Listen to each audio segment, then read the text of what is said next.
最終目撃者だと名乗ることは普通困難なんです。 And it's really, really bad. 自分が目撃した後に誰も目撃できないと確信できる理由をご存知でない限り、三流ミステリーですと最終目撃者は大抵犯人で、 Generally. 自分が殺したのだからその後には誰とも会えるわけがないと、こういう論法で進むわけですが、 If someone claims to be the last person to see him, then that's bad.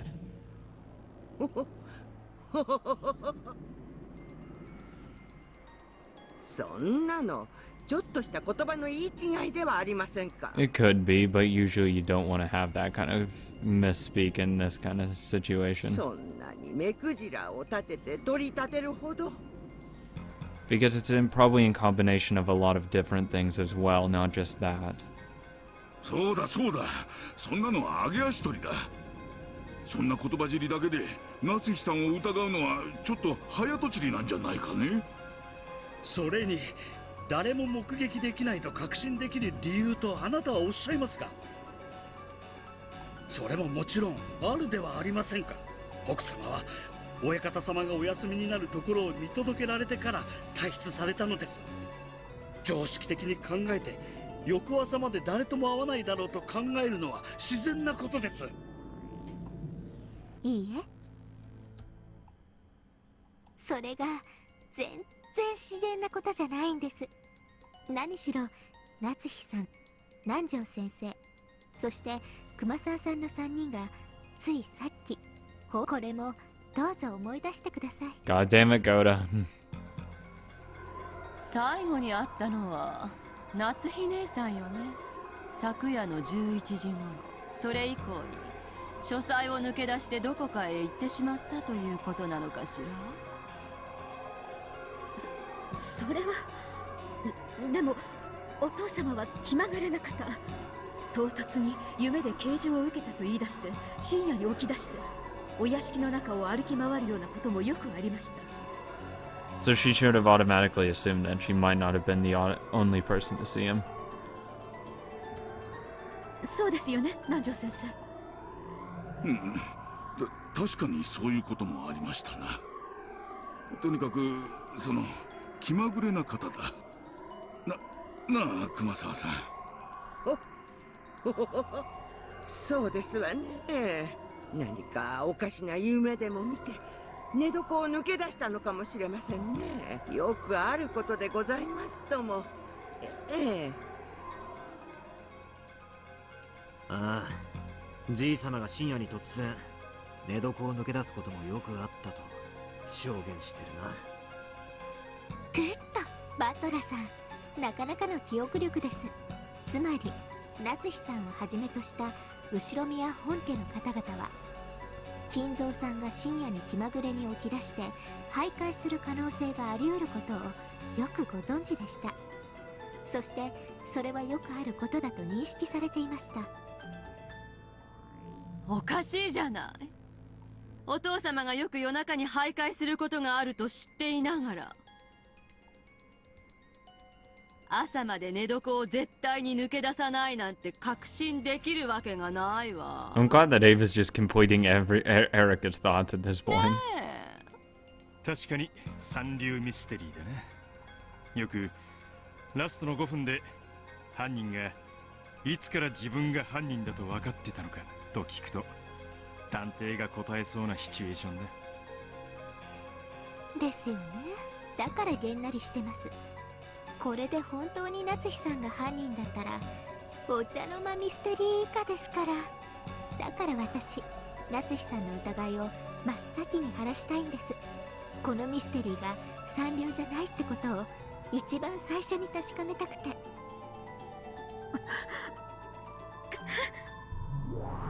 焦ることはないぞ夏日。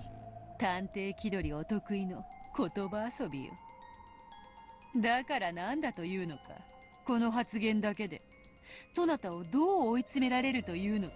Yeah, it's not the end of the world yet. 地獄の法廷とて陪審員の悪魔たちは全員そなたの無罪に投じるわ。だからうろたえず落ち着くのだ。確かにそういう風に言われりゃ夏日おばさんが不審そうにも見えるぞ。だが俺にはただの揚げ足取りにしか聞こえねえぜ。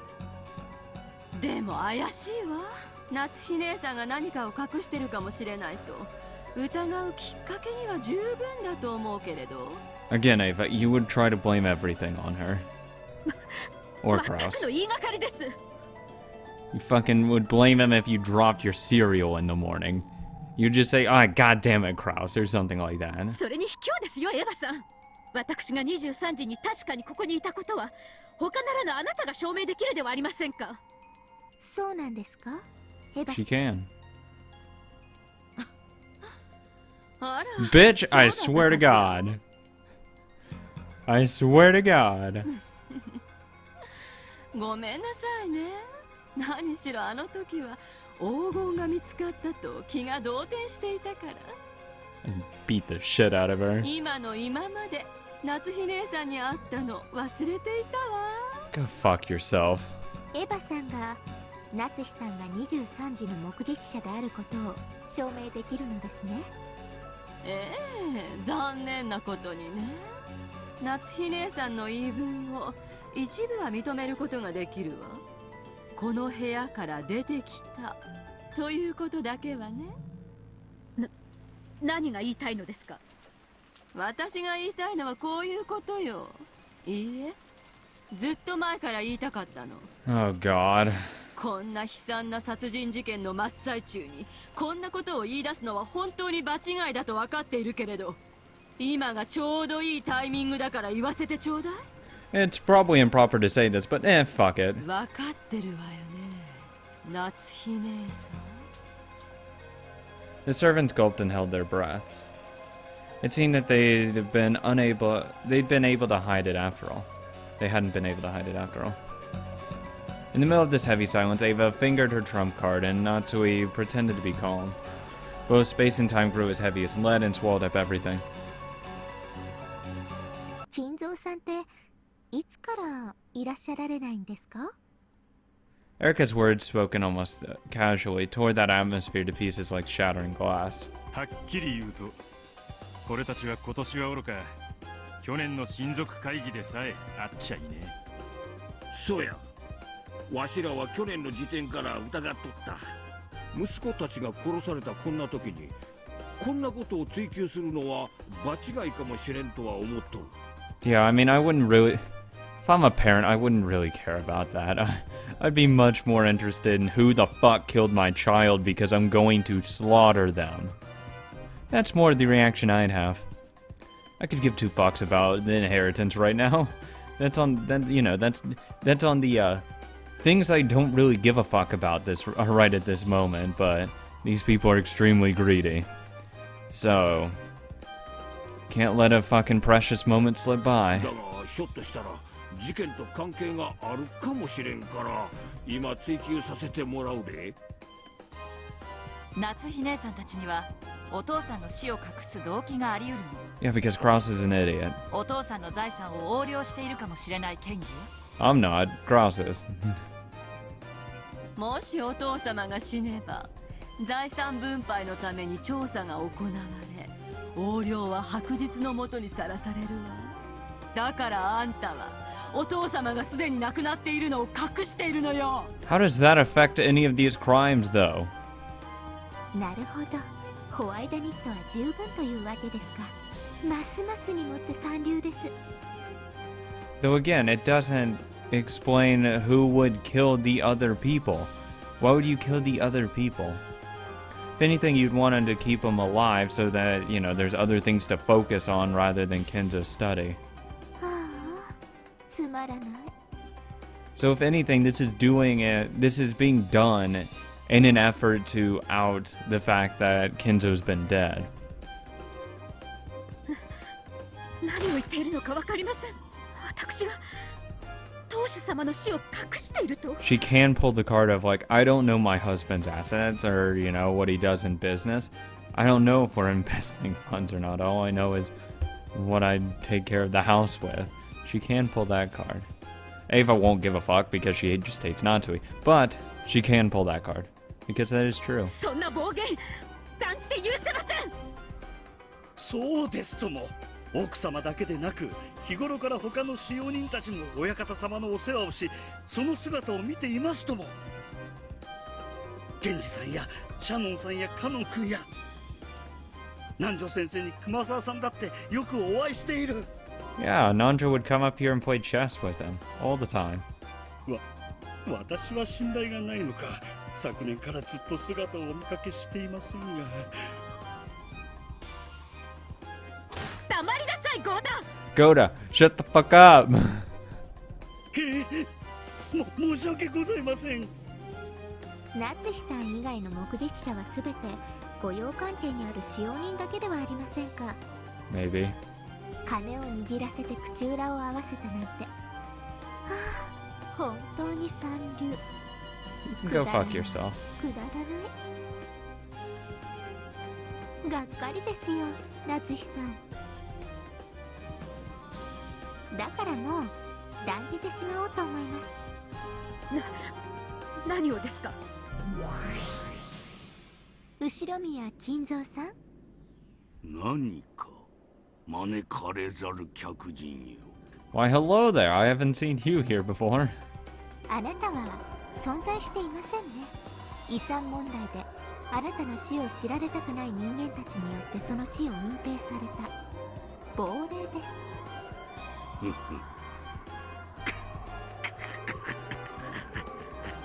亡霊は亡霊らしく、とっとと現世を立ち去るべきです。初めてお会いしたのにご挨拶もまだでしたね。これは申し訳ない。はじめまして、こんにちは。そしてさようなら。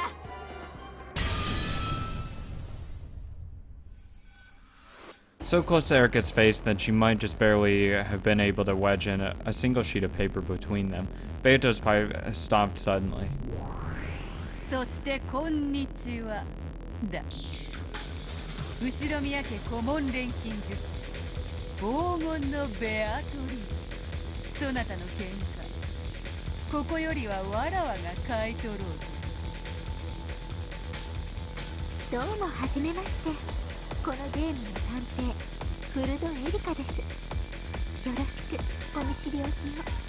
そしてこれからさようなら。そなたがエンジェの次のベルンカステル教の駒であるか。あやつとは結局満足に戦えなくて残念だった。今度こそ手合わせできて嬉しいぞ、ベルンカステル教の駒。我が主は全能にして万能。マヌケならあなたとは比べ物になりません。どうかよろしくお手合わせを。冷静よの。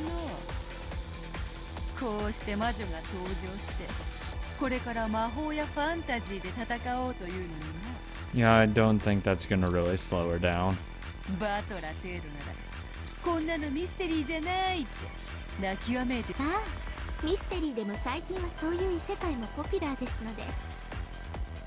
メタ的な空間から安楽室に座って推理を行う探偵さん、あなたはご存知で？時代交渉をわきまえよ。その作家のデビューは来年だ。魔女のくせに細かいこと気にしますね。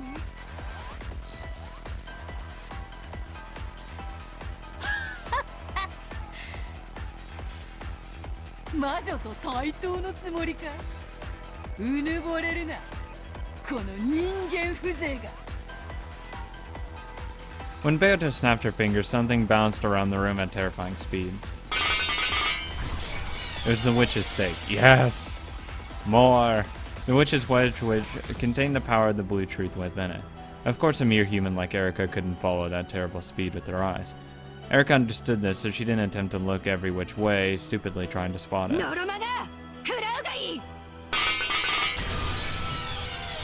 With a terrible sound, Lucifer's blue stake buried itself into Erica's right collarbone. It pierced all the way through her back. Lucifer rotated and rebounded, landed in front of Beato, and disappeared laughing shrilly. Erica wasn't blown back. She had just been run through deeply by the blue wedge. これが青き真実とやらですか。ではご講説を賜ります。23時に夏日が金蔵に出会った可能性を否定はできぬぞ。その後そなたらが書斎に押し入るまでの6時間以上もの間、金蔵はいくらでもこの書斎を抜け出す余地があった。以上に金蔵が存在しないとそなたに断言はできぬわ。Beato announced that with the expression worthy of her title as witch. Erica was silent. Was she too shocked to speak? There was no anguish in her expression. She just quietly listened to Beato's blue truth. No, judging by her disdainful expression, it's probably more appropriate to say that Beato's words went in one ear and out the other. グッと。まずは王道です。硬いですねこれ。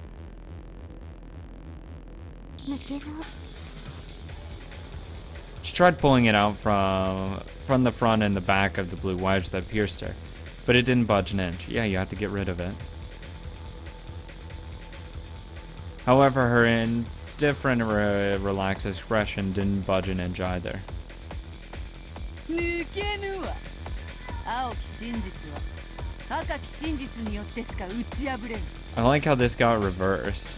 この島にやってきて一日を経たかどうかの客人であるそなたに理解しうる真実など存在せぬ。そんなそなたに使える赤など存在しないのだ。つまりはチェックメイト。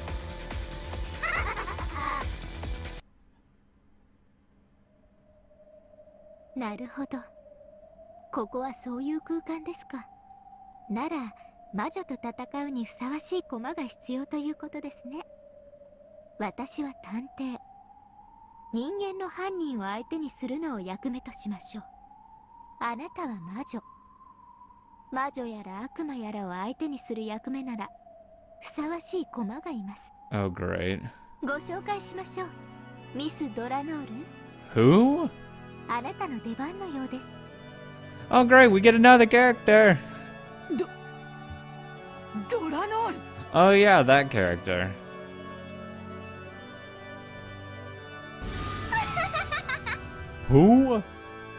ぱりね。いつか絶対に持ってくる駒だと思ってたわ。魔女を狩る銃のくさび、魔女狩り大司教ドラノール。悪魔との戦いにこれほどふさわしい駒はいないわ。私の分身たるエリカに魔女の最大の天敵ドラノール。 Who's that? Oh my god, I don't know these names. They're acting like, oh my god, it's such like an obvious answer. What the 私 fuck? は2つのルークで今やセブンスランクを支配したわ。見せてもらうわよ、ラムダデルタ。そしてベアトリーチェ。 Cool. あんたたちの無駄なあがきをね。 Apparently she got 2 rooks. I don't know when, but she did.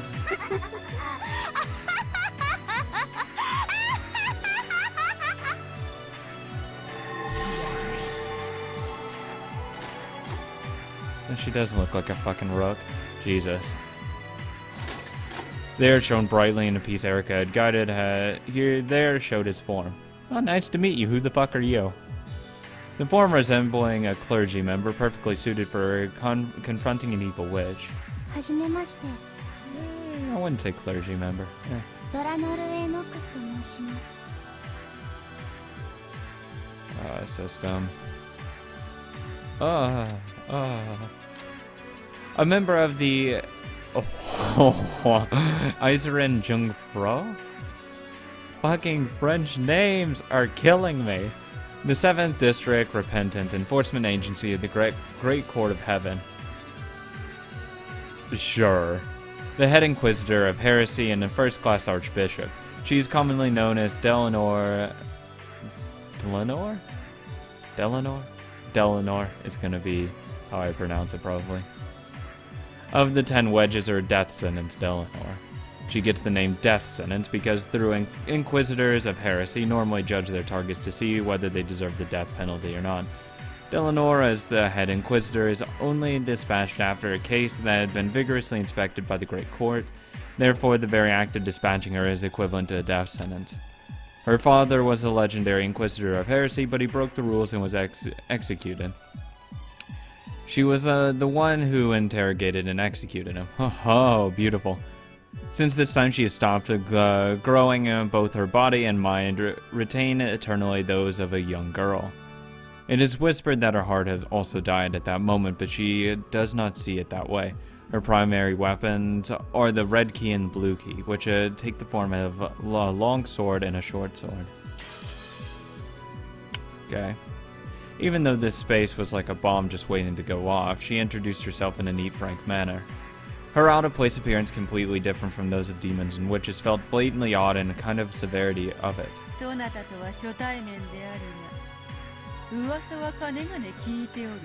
I haven't. 初対面という気は全くせぬでね。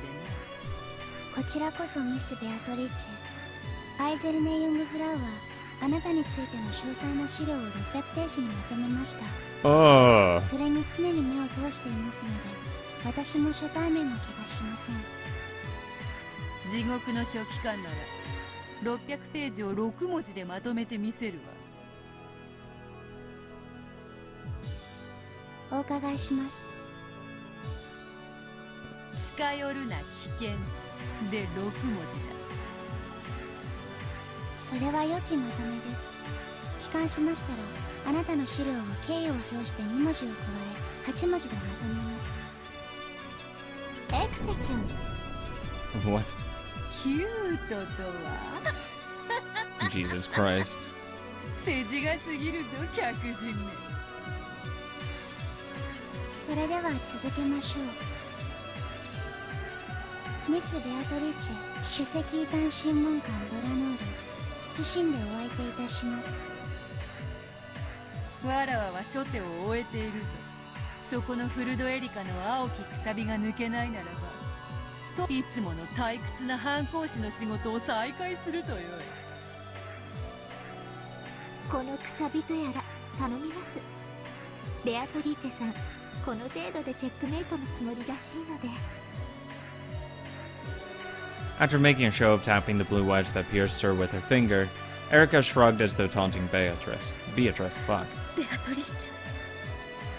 大丈夫。少しからかってやるだけだ。なに、いざとなったら金蔵の亡霊をひっつかんで好きに逃げ出す。この部屋からいつだってどこへだってわらわは自由自在よ。無駄です。ほう。 Yes, Battler? 私に出会ったらそれが終焉です。逃しません。誰も逃げられない。確かにお父様が突然目を覚ましてどこかへ行ってしまった可能性は否定できないわ。でもね、それはありえないって断言できるのよ。 Let me guess, he put a receipt in the door. なぜかわかる？わかるわけもありません。あなたがこの扉の前で一晩中当主様が外へ出ないことを見張ってたとでも言うのですか？ I wouldn't put it past her. I really wouldn't put it past her. 見張っていたわ。この子がね。 What? 謹敬謹んで申し上げる。 What is going on? What? Who are you? この扉より出入ること叶わぬと知るべしと申し上げ立てまつる。 Wait, is this just Eleanor again? Or is this someone else? 英死体書斎扉の封鎖を命じる者なりや。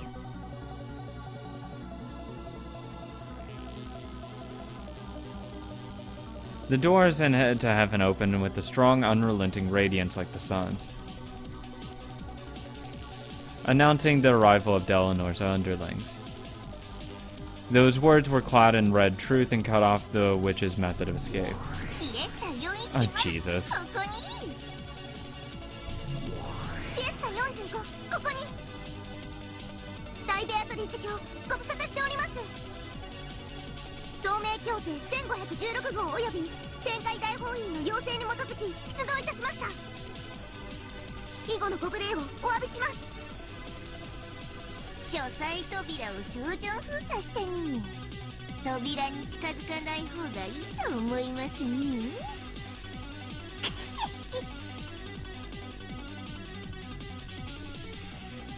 金慶、重ねて申し上げる。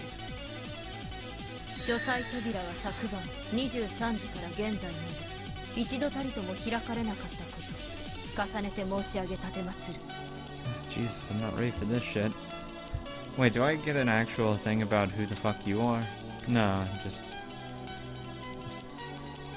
Is that added to the I can't tell if this is happening in the human world or not. I'm so fucking confused. Because Ava was just talking and then just magically, oh hey, here's someone else that shows up. Well, I mean, if Fadler's seeing this, then I know for a fact that he's not reliable. But I don't know whose narration we are. I don't even know where the fuck we are. Oh my god. Last night.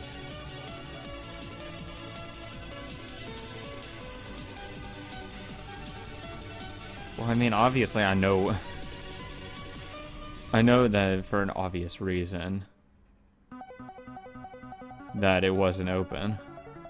The question is, do I want to be my natural self and constantly just go against the majority? Because that's what I fucking do constantly. Whenever, like, everyone's piling onto one side, I always go to the other side, so I might start arguing for the witch's side soon. Christ alive. There's nothing to argue here. Could have gone through the window. なんですかその紙切れは。 Oh, there you go. She did put a receipt in the door again. She really just does not trust Natsui at all. なんの変哲もないレシートよ。でもね、このただの紙切れがあんたの嘘を立証しちゃうのよ。 Okay, so this is happening simultaneously through the real world and the magical world. Okay, thank you. Thank God I got that cleared up a little bit. Oh, God, I was gonna get really fucking confused really quickly. エヴァはゆうべあんたが書斎から出てきた時、隙を見て書斎の扉の隙間にレシートを挟んどったんや。そしてそれは今ルドルフ君が扉を開けてくれた時に落ちたんや。どういう意味かわかる？つまり昨夜の23時から現在までお父様がこの扉を開けたということはありえないということ。なんだって。ルドルフ、窓の鍵は閉まっていたのよね。ああ、だからガラスを破ったんだ。他の窓も全て施錠されているわ。構造上外から閉めることはできない。金慶、謹んで申し上げる。 Jesus. 窓は全て施錠されていたと知り立てますれ。兵士隊よ、全ての窓を封鎖したまえ。アイゼルネ・ユングフラウの名において兵士隊に禁止兵器使用の許可を与えるものなり。了解であります。全隊禁止兵器赤色弾頭使用許可。 Red 起 warhead. 動コード転送開始。 Is this fucking Russian now? バスが通らないに。 What do you mean doesn't work? キャプスロックを解除してもう一度。 Oh my god. シエスタ隊は書斎扉並びに全窓を小銃封鎖完了。物理概念他一切の通過が認められた場合、無警告で射撃することを大ベアトリーチェ卿に警告するであります。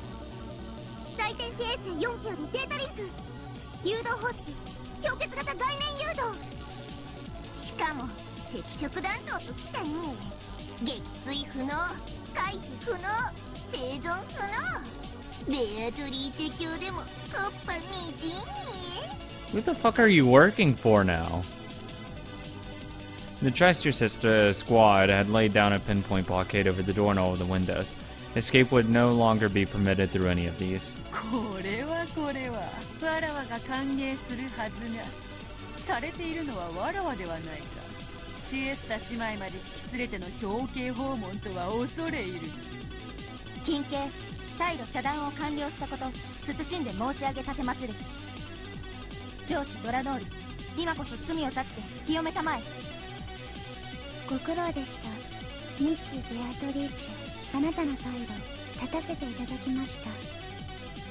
扉からも出られず窓からも出られない。 Secret passage. だからもう逃さない。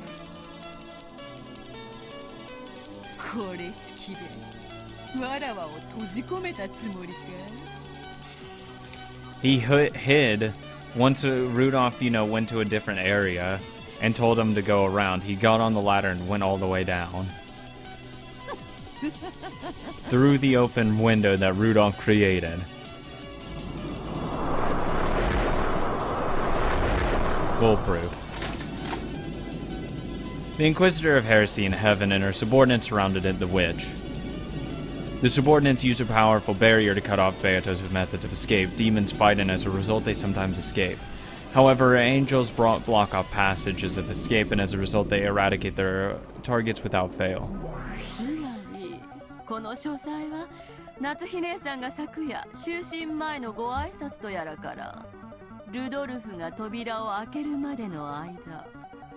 ならお父さんがここにおらなあかんはずや。しかしお父さんの姿は影も形もない。こらどういうこっちゃというわけや。 How am I supposed to fucking know?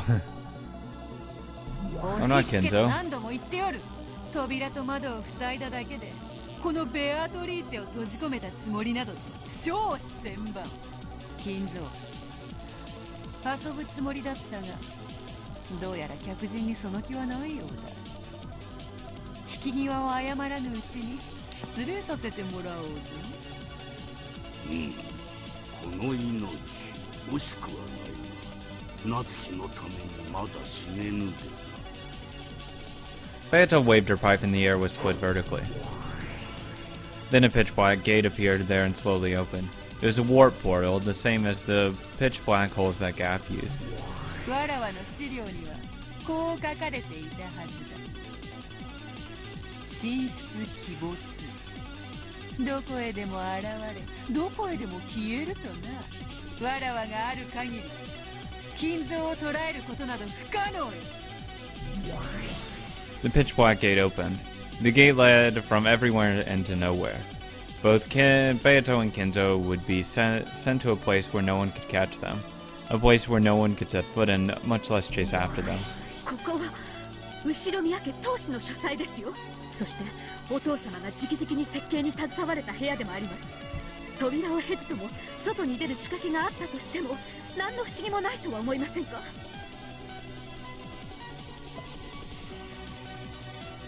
そうだ、そうですとも。親方様が隠し扉を持ってたとしても何の不思議もありません。隠し扉？へえ、そんなものがどこにあるのよ。 How the fuck am I supposed to know? I'm not Kenzo. それがわからないから秘密の隠し扉なのですよ。この屋敷にはお父様しかご存じない仕掛けや秘密の扉がいくつもあります。直接見たものはおりませんが、この屋敷の人間なら皆うすうすは知っています。そうですね。はい。 Cover for me. 親方様しかご存じない隠し通路があると確かに昔からささやかれております。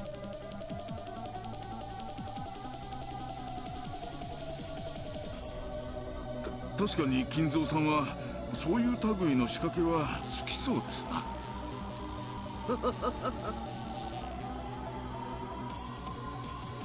しかも秘密の隠し扉でございますからね。私たちごときが探しても見つからぬのは無理もないこと。なるほど、悪魔の証明ってわけね。私たちにはこの部屋に隠し扉が存在する可能性を否定できない。そんなのデタラメよ、でっち上げよ。 Well, you find the hidden passageway and disprove it. お父様の死を隠してる嘘がバレそうだからってよくもそんなことを。そうやね。この書斎のどこに隠し扉があるんや。Could be in the closet, could be, you know, behind a bookshelf. その存在を証明してみんかい。 That's not my burden to. 証明不要。悪魔の証明である。隠し扉の存在は発見不能にして否定不能。 Though with red, it's easy to confirm or deny a hidden door. よって金蔵がこの書斎より隠し扉で脱出した可能性を誰も否定することはできぬのだ。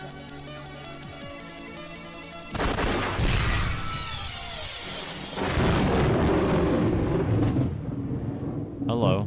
この部屋に隠し扉が存在することを許しません。 What? I don't know if you're allowed to say that, though. I won't allow it. Okay, but that doesn't mean, you know, it doesn't exist. I won't allow people to kill a bunch of people. It still happened, though. Beta's blue wedge, which had been fired off as a farewell gift, was crushed with the flash of Delanor's longsword, and the pitch black gate was crushed as well. It wasn't crushed visibly and physically. From the moment onwards, the warp portal which conceptualized the hidden doors had been destroyed. どうして書斎の主でなければゲームマスターでもないそなたが赤き真実を、その上何か隠し扉の存在を許さぬとも。 Yeah. それがミステリーだからです。ノックス第3条、秘密の通路の存在を禁ず。 Okay, that's actually important. I'm gonna have to read up on these rules, aren't I? I mean, I'm sure the game's not gonna be courteous enough and just give me said 10 rules. Because it always comes in 10. Anyone who does more than 10 is just wasting fucking time.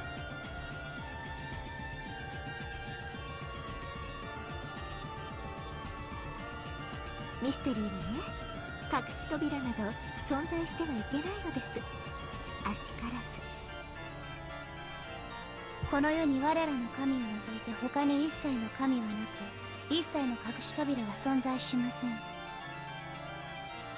存在してはなりません。させません。我らの神への冒涜です。魔女も呆れる傲慢よ。呆れを通り越して痛快であるわ。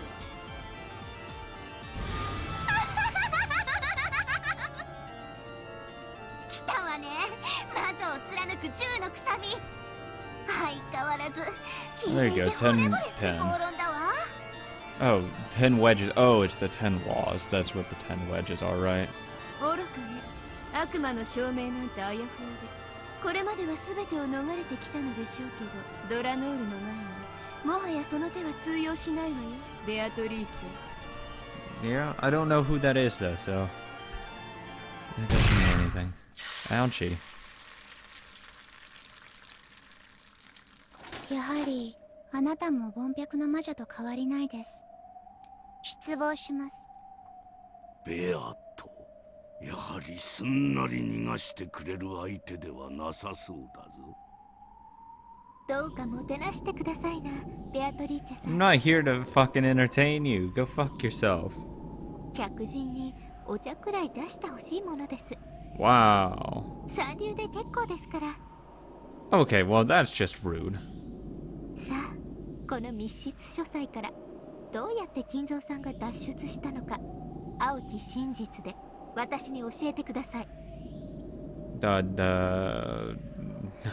Shut up. よかろう。ほいずらかくでないぞ。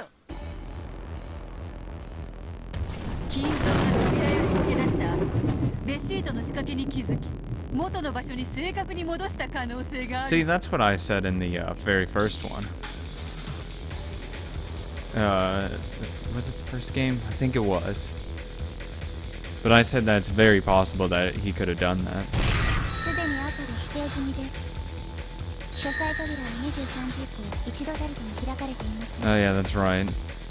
金蔵は希代の魔術師で発明家かもしれぬぞ。 He can teleport. 体を霧にする薬を発明して鍵穴から抜け出したのかもしれぬ。 Oh hey Battler, I didn't see you. 存在しません。存在してはいけません。あるいはテレポート装置を発明していたかもしれぬぞ。 Oh my god, I was saying that as a joke. その可能性とて悪魔の証明で否定不能であろう。 No such device exists. そのような機械も存在しません。存在することも許しません。 What if they actually do invent a teleporter though? Then it's like, well, fuck me, I have to allow it. この世のすべての薬物をそなたは調べられるのか。未知の科学装置の存在を否定できるのか。 I have a feeling it's gonna be a law that's like, oh, no drug that's unknown can be used or something like that. I don't know. できるわけがない。それが悪魔の証明。そなたにその存在を否定できるのだ。繰り返します。神の名においてそのような薬も機械も存在させません。未来永劫存在することも許しません。未来とな。ほうほう。そなたは人類の未来さえも否定してみせるというのか。ノックス第4条です。 No, there you go. 未知の薬物および難解な科学装置の使用を禁ず。 It's not in red though, so I'm still gonna write it down. Just because it's probably important. But I do like that there's actually rules. So I'm not just constantly battling someone that comes up with something absolutely asinine. Because in a way I was kind of battling Battler. Because he'd have stupid things that he said that would just obviously make no fucking sense at all. So I'd have to disprove those as well. So these are very helpful. So I can just refute like really basic stuff that I don't have to worry about.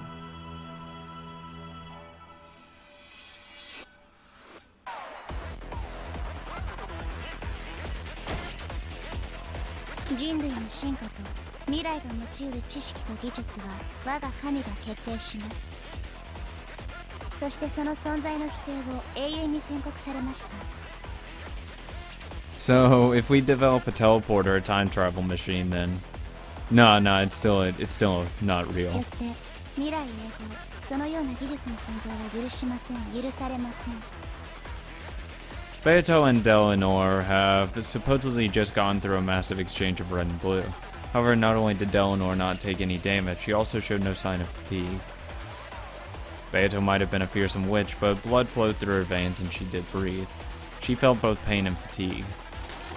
But Delanor was like a doll made of marble. She felt no fatigue, no pain, no hesitation. Even if Beato's sharp wedges had aimed right for Delanor's eyes, she wouldn't have shut them. No, it's doubtful she would ever even blink in the first place. ベアトリッチェ、しっか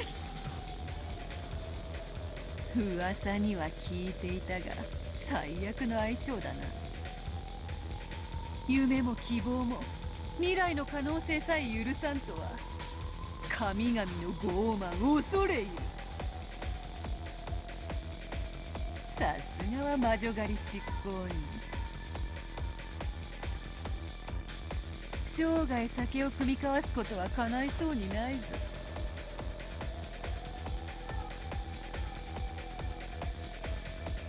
Even the strikes which had been made Battler surrender over and over had absolutely no effect on Delanor. Well, I knew that already, more or less, but to think that I would be repelled so easily. 難敵だ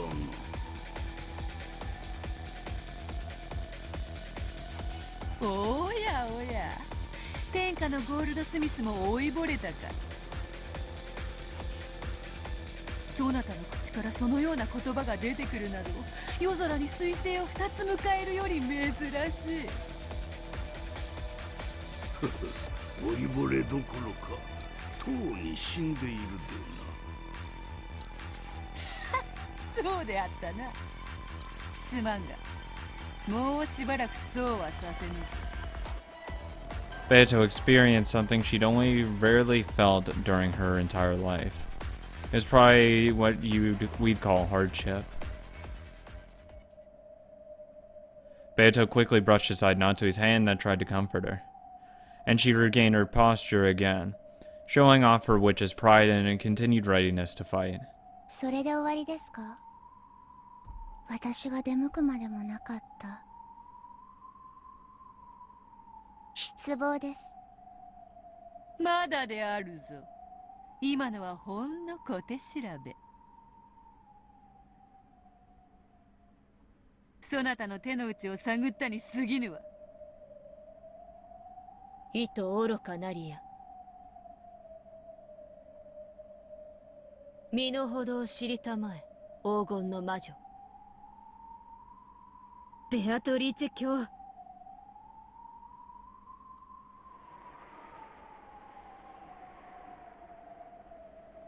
Beato's expression became tense once again. No longer was there any trace of mischief. The mood changed. もはや遊びの時間は終わりだ。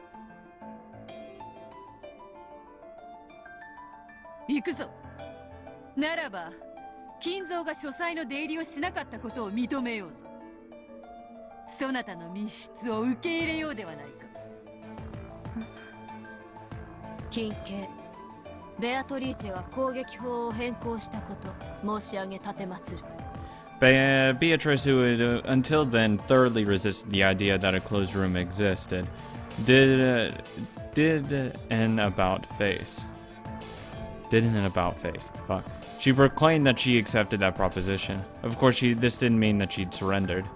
This was a new attack of Beato's. Delnor noticed this and readied herself. どういうこと？密室を破ろうとしてるのに、どうしてベアトリーチェ卿は密室を認めるに？多分この部屋以外の場所で金蔵の存在を主張するつもりです。Not so he was lying, and he's never been in here. 大ベアトリーチェ卿のワークポータル再起動を確認。夏日は金蔵と書斎で話をしたと主張しているが、対面で話をしたとまでは言っておらぬ。Oh, that's actually really fucking clever. She talked to him on the phone. すなわち金蔵が書斎以外の場所にいたとしても会話が成立すれば矛盾はないわ。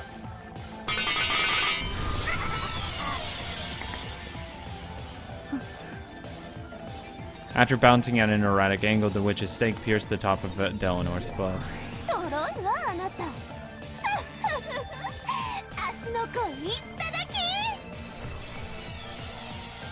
夏日はこの書斎で内線電話を使い、別の場所にいる金蔵と会話をしていたの。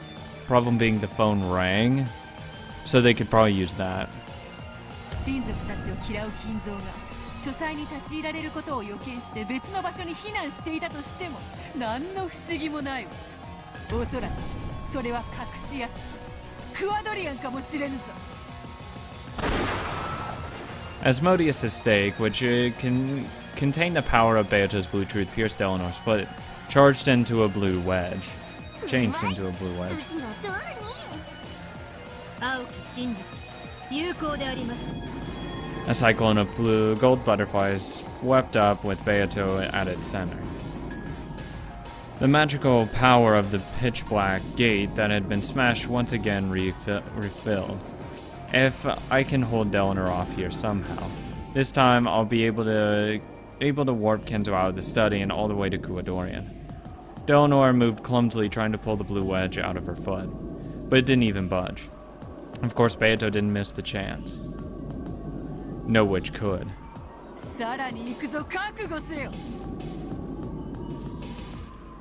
夏日の言う金蔵が金蔵本人を刺さない可能性がある。夏日の言う金蔵とはこの部屋の別称かもしれぬぞ。金蔵はクワドリアンに避難していて連絡不能。夏日はこの部屋をお父様と呼び、この部屋で瞑想することで金蔵より啓示を受けているつもりになっていたのかもしれぬ。動きを止めたわね。もうあんたの負けよ。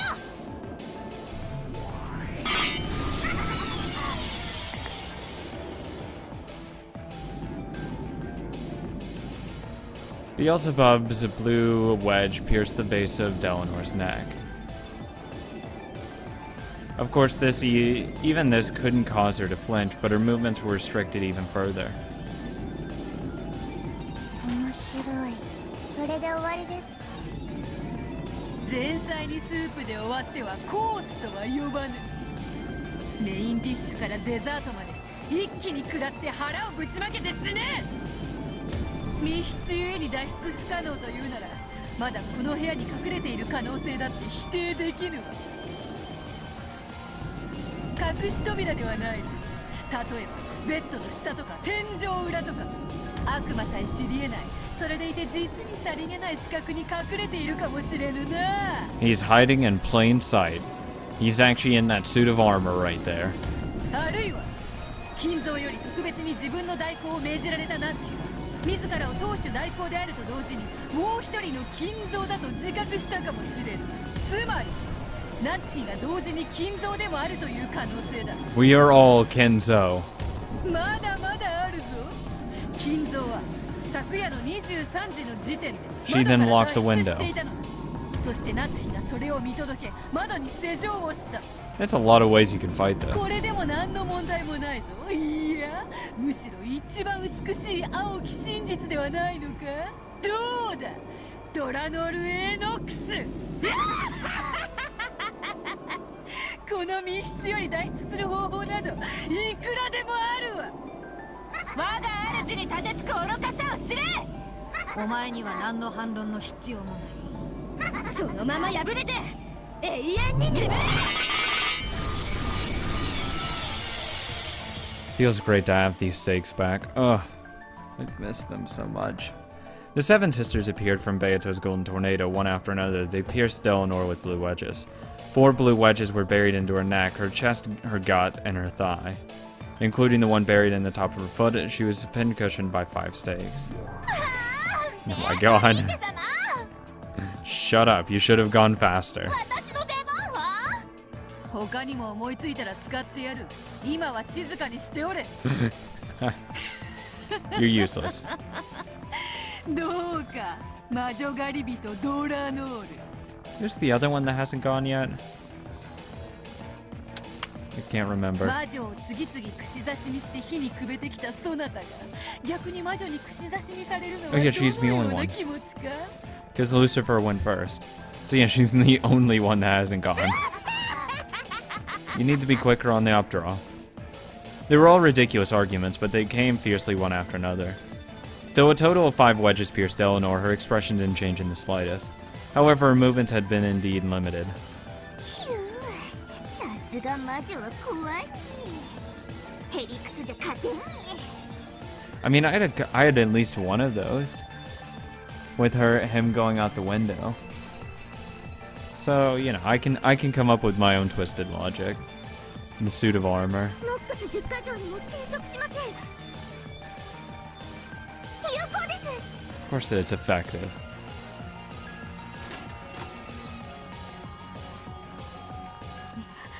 見事です、ベアトリーチェ。この書斎が無人で密室だったとしても、それだけでお父様の存在を否定させるわけにはいきません。波の相手ならこれで決まりと思うところだがな。 Oh yeah, this thing would easily destroy Battler. だがあやつはドラノール、首席異端審問官。 It would absolutely crush him. 実戒を破った自分の父さえ切り伏せた冷酷女よ。金蔵、今のうちに。 Now that Delanor had been pinned down, this was their last chance to recover their magical power and escape. Once again, a pitch-black gate began to rise slowly in front of Beato and Kinzo. Though the gate had once been opened by simply drawing in the air, it wasn't so easy in the study, now filled as it was with the power of denial. いかがですか皆さん。この書斎のことをどう問おうとも、お父様のご健在を揺るがすことなどできないのです。おやおや、おっしゃいますね。あなたも、そして私も。この戦いの一部であることを忘れない方がいいですよ。私に魔女と戦うことはできませんが、あなたと戦うことはできます。Erica grinned at Natsui with a smile more demonic than a real demon's. 夏日さん、重ねてお伺いしますが、あなたは昨夜確かにこの部屋で後宮金蔵さんとお話ししたんですね。 I believe I did, yes. ええ、一日の報告とお休みのご挨拶をしておりましたと何度も言っております。おかしなことを聞きますが、あなたの潔白を証明するための大切なことですので、はぐらかさずにお願いします。あなたの言う金蔵さんとは、私たちの認識する後宮金蔵さんですね。その名を持つ別の人物、別の存在ということはありませんね。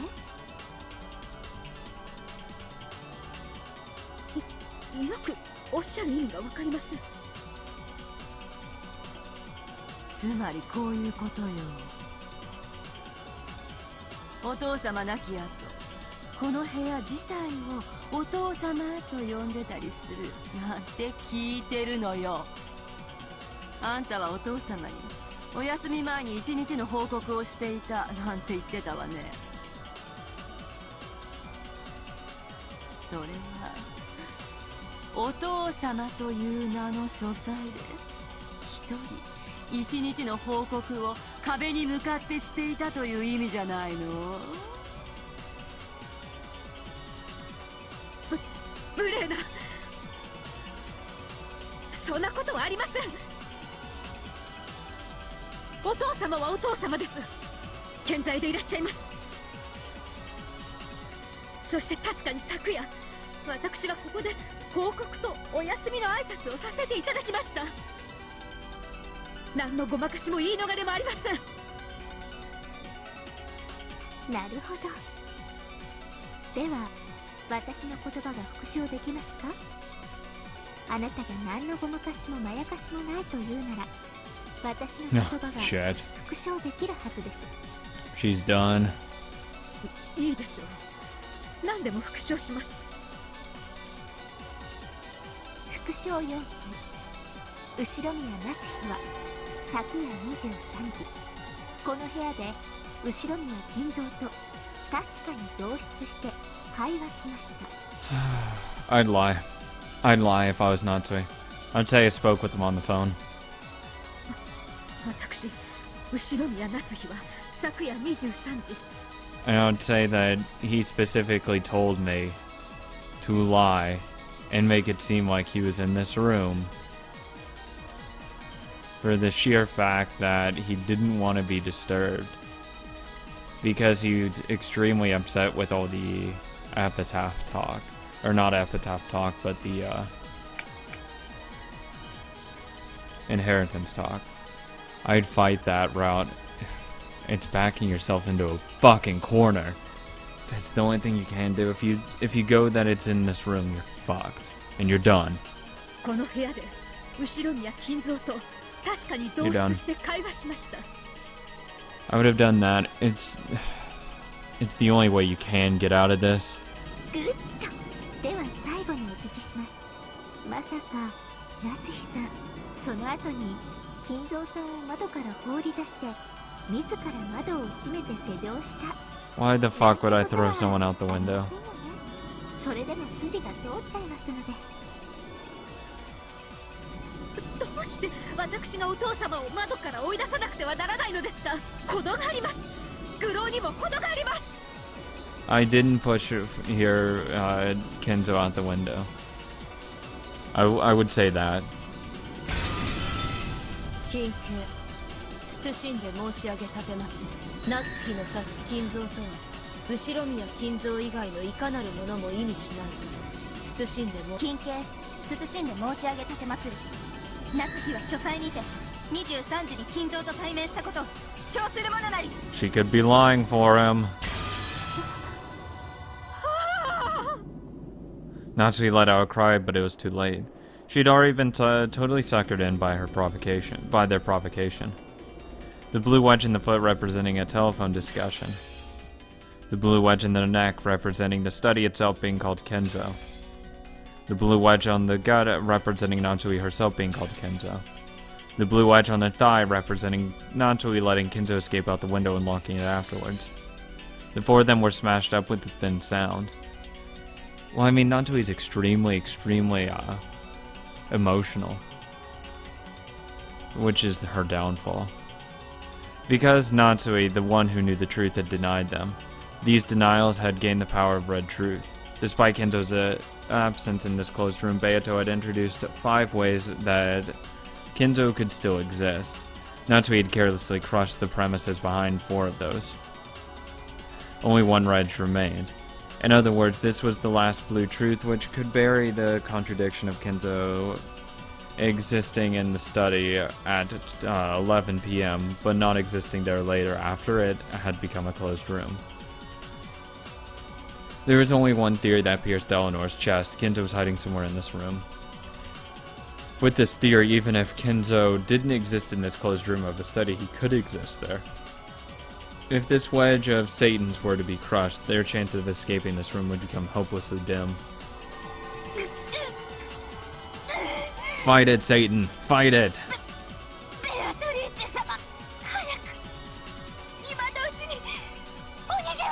Hold the line!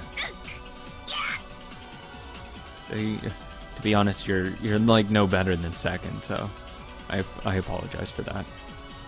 You just can't touch Mammoth. I'm sorry. No matter how hard you struggle here. Eleanor slowly grasped the final wedge which still pierced her chest. Apparently the vice-like grip was hurting Satan as though all the bones in her body were being broken. 残るくさびはこの1本だけです。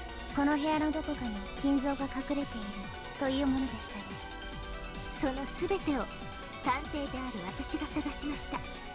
それでも見つからないなら一体どこに隠れていると？ And the suit of armor, closet, a hidden door in the closet, even though hidden doors don't exist. Fake panel. With the final wedge sticking out of her chest, Eleanor slowly approached Beato. If this wedge was taken out, then お聞きします。一体金蔵がこの書斎のどこに隠れているか。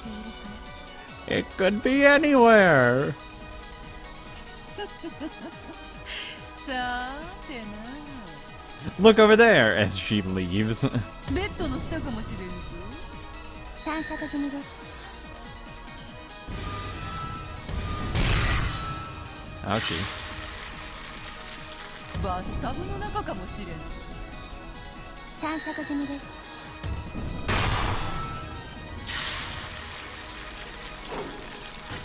クローゼットの中、机の下、カーテンの束の中。 Okay, they've said all of those. Say inside the fucking suit of armor.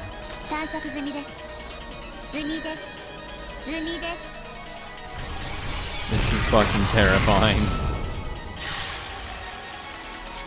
本棚の裏、戸棚の裏、絨毯の裏、床裏、天井裏、壁紙の裏、ソファーの中に椅子の中、ベッドの中に布団の中に壁の中、石の中、岩の中、部屋の中。済みです。済みです。済みです。済み済み済みですですです。済み済み済み済み済み済み済み済みですですですですですですですです。ジャイズです。 Oh my god. Great equalizer is the death. That's so bad. Ah.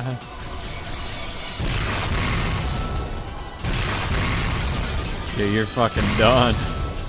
Not to a grade A, fuck you over.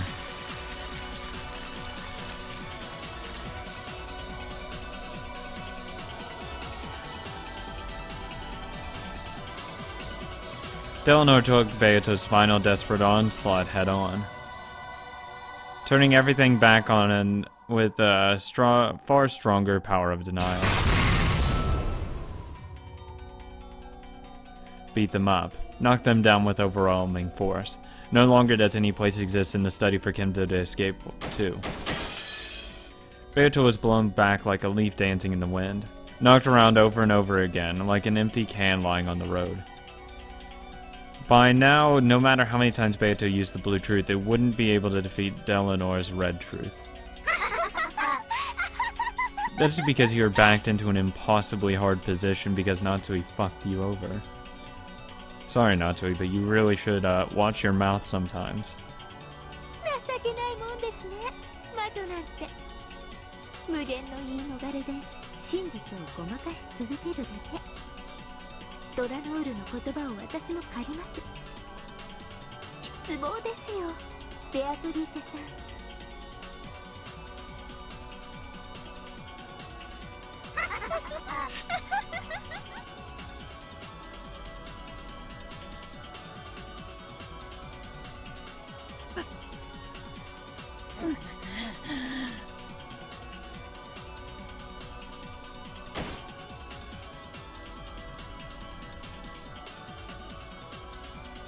Erica coldly delivered these decisive words to Beato, who was crawling on the ground. 探偵権限。探偵は全ての現場を検証する権利を持つ。そして私は権利を行使しました。よって宣言します。この部屋に金蔵さんはいません。そして部屋の密室も完璧です。以上の2点から断言します。この部屋はずっと無人です。夏日さんが金蔵さんに昨晩ここで会ったと嘘をついていたのです。以上、これでチェックメイトです。ベアトリ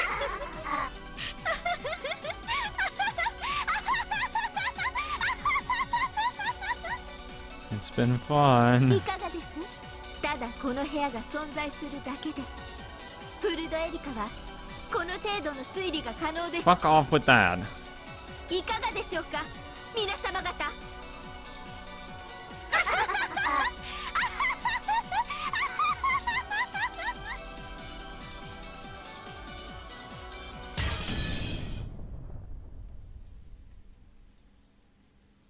Well, at these words, the final wedge shattered, and at the same time, the pitch black gate, which was about to open, shattered once again. God, always the fucking worst timing. This time, the warp portal had been completely destroyed. No longer would Kenzo be permitted to exist in this room or escape from it. Beata struggled to her feet, but that was the best she could do. She no longer had the energy to fight.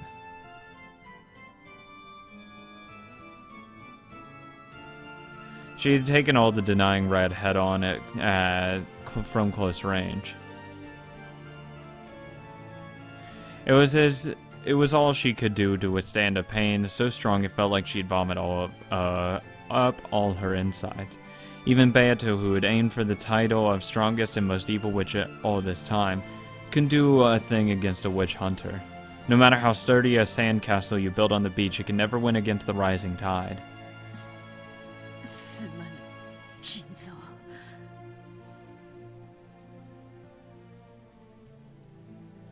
やっぱ相手が悪い。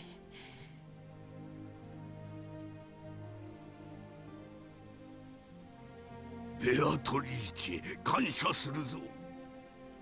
恨み残りし私のためによくぞここまで戦ってくれた。死期を悟ると走馬灯が見えるってのは本当らしいな。そなたの若かりし日々の面影を思い出してしまったぞ。腹が立つくらいバトラに似ておったな。私の魂も、そして当主の資格も今やすべてバトラが受け継いでおるわ。もはや何の未練もなし。 No regrets. バトラ、すまぬ。そなたと再び戦おうと誓いながらこの程度で手じまいとは無念だ。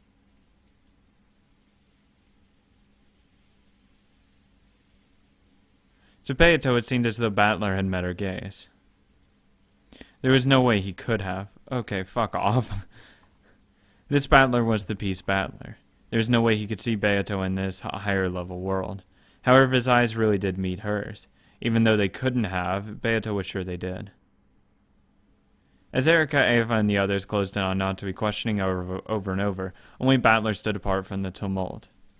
His expression held none of the enthusiasm and excitement that the other humans had. It just piercingly coldly surveyed the scene. And the expression on his face was a quiet displeasure, anger. He wasn't feeling compassion for Natsui because her lies was about to be exposed. However, he couldn't excuse Erika, who called herself an intellectual rapist, and was simply enjoying cornering Natsui and those who sympathized with her. Then he whispered softly, "Yes, yes, do it." Beato and the others definitely heard that. End this, Battler. まさかこの劣勢をひっくり返せるというのか。 Do it, Battler. ありし日の私ならできただろうな。そしてバトラならできるであろうぞ。バトラ。バトラよ。私より全てを受け継ぎし男であるならば、今こそその証を示せ。Break them apart. 黄金の魔女伝説をこんなところで終わらせるな。私は昨夜、確かにここでお父様に会いました。確かにです。そして後宮家の栄光ある歴史とそれを担う責任の重さについて。もうその嘘は暴かれているんです、夏日さん。あなたが昨夜一人でこの部屋にいたことはもう分かってるんです。そろそろ諦めて告白に入ってもらえませんか？犯人の往生際の悪さとミステリーの出来の悪さは比例するんです。最後くらいこれがちょっとはマシな三流ミステリーだったことを証明してください。ああ、ダメだな。全然ダメだぜ。 Yes. Battler, who had been silent off by himself until then, spoke. At first, it sounded as though he was attacking Natsui. However, when Erika realized he was glaring directly at her, her expression visibly clouded with displeasure. Break her. 何がダメなんですか？ミステリーが三流なら、その探偵も三流だな。Get fucked. Get out. いいぜ。 Get your third-rate ass out of here. 俺がじい様になってやるよ。バトラ。あなたが金蔵さんに？まさか金蔵さんになってこの部屋からの失踪を再現してみせようっていうんですか？まさか私のチェックメイトを否定されるというつもりで？バカな。この男は何を言ってるのですか？新しく来たお嬢さん方、ここのゲームは初めてか？悪いが、その程度でチェックメイトって言っちまうようじゃ全然ダメだぞ。ああ、本当にダメだな。どういうことだ、バトラー。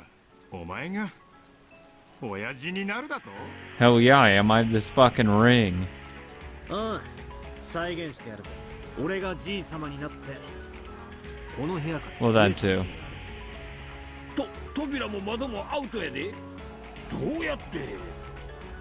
Well, I mean, she might have closed the door if he still got out of there without her noticing. Possible. 隠し扉の場所が分かったんですか？私たちにはさっぱり。さっぱり。 That sound wasn't just the noise of the onlookers fidgeting, it was the provocative chill that ran up Erika's spine. 気に入りました。そうですね。あなたは当主の指輪を持つ後宮家次期当主。金蔵さんの代役を務める資格は十分あるでしょう。見せてもらおうじゃないですか。あなたの推理。 Erika's expression was no longer a provocative smile, it was malicious. Extremely displeased. Good! I'm glad you're displeased. She couldn't conceal her anger at having this very pleasurable time of hers ruined. どうやってここからわらわたちを？ It's a good question. 読めたわ。なるほど、その手が残っておったか。今頃気づいたか、クソじじい。隠し扉だのベッドの下に隠れただの、情けねえ話ばかりで泣けてくれ。When she was talking with Ava through the door, Kenzo could have escaped. She went to close the door thinking he's still asleep though. Just that his window was open. 俺たちは天下御免の後ろ宮金蔵の話をしてるんだぜ。もう少し痛快かつ豪快な答えは出てこねえのかって。 That'll be my answer because I really can't think of any other way to get out of here. まったくだ。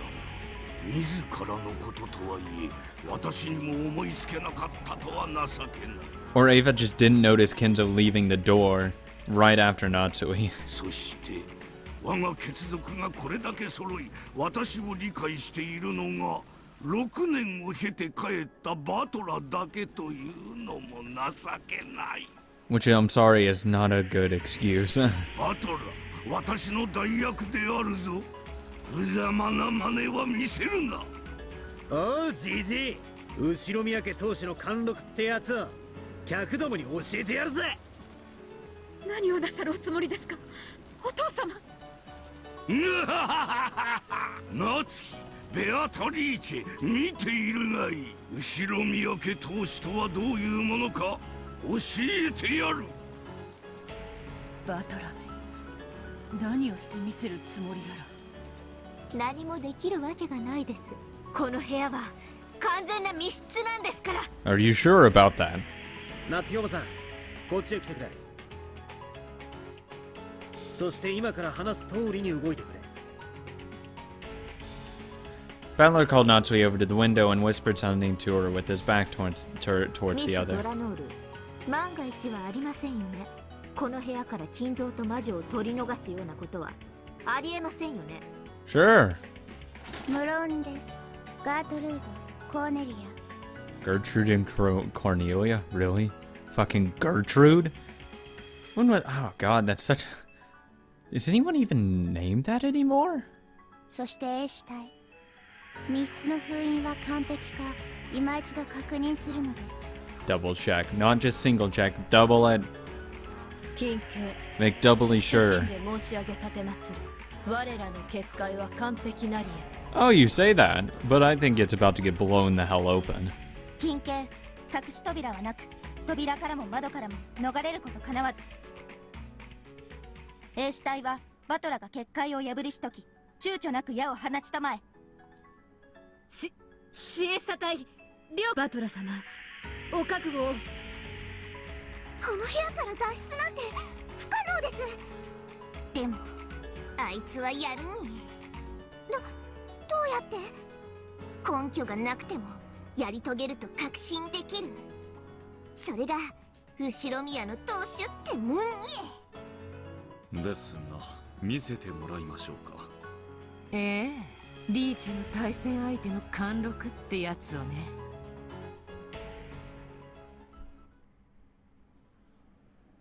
では、始めるぜ。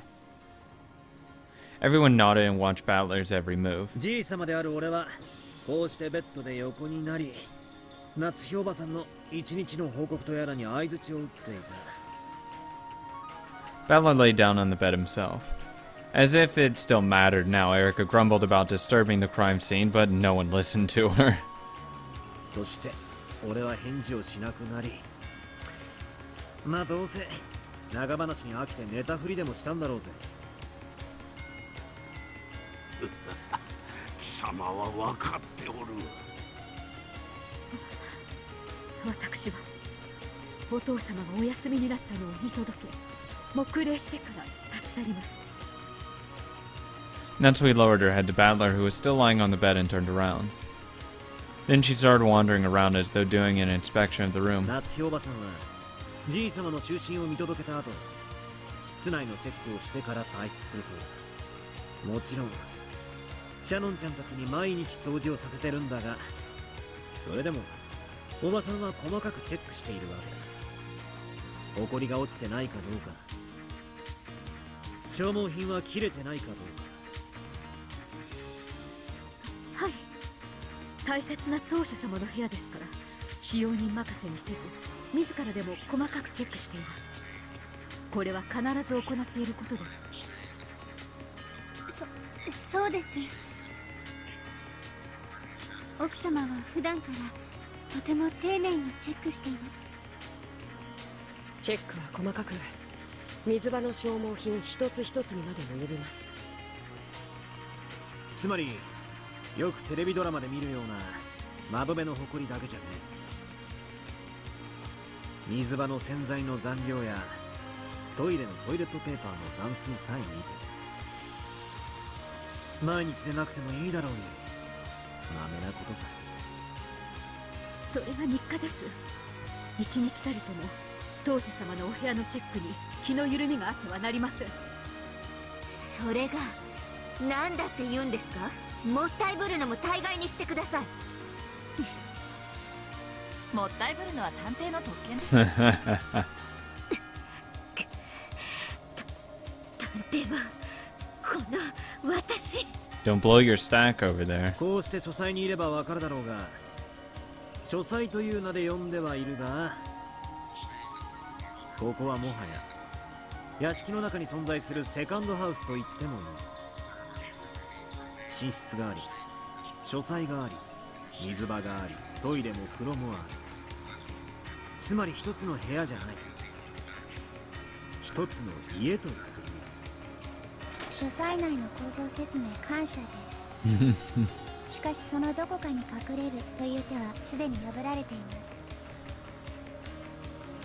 す。隠れはしないさ。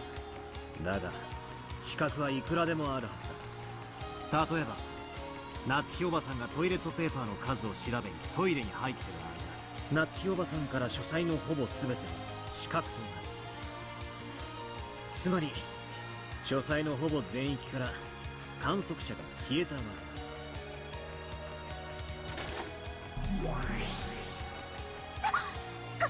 観測者消失、金蔵が失態します。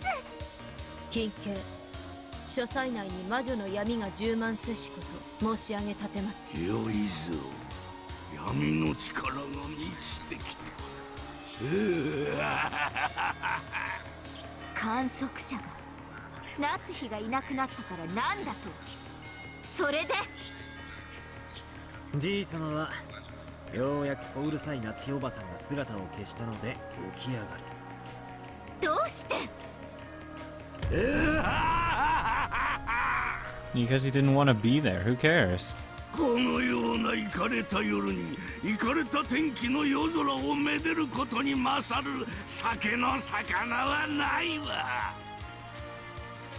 夏日おばさんがトイレという資格にいる以上、じいさまには書斎を自由に歩き回ることが可能になる。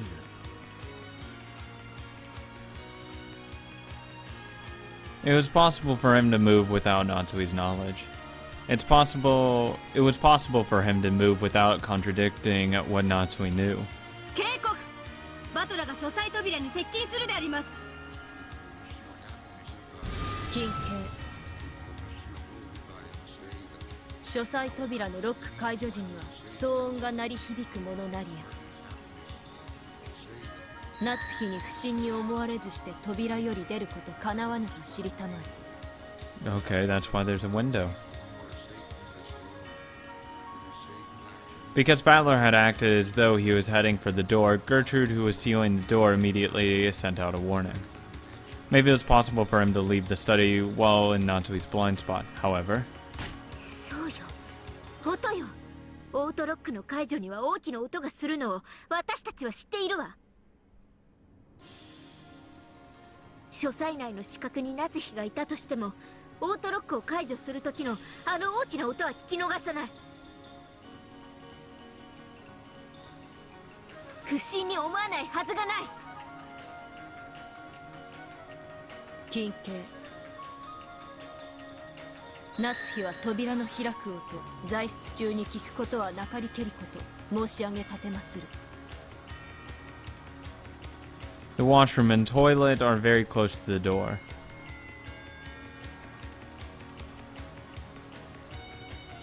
Even if they hadn't been, the auto lock always lets off such an immense sound. She'd be able to hear the sound no matter what.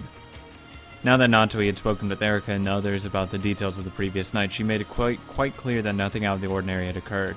The argument that Natoi would have failed to hear the lock would not work. 重ねて申し上げ立てまつる。扉より金蔵が出入ること叶わぬものなり。金家、無駄なあがきと申し上げ立てまつる。意図愚かなり。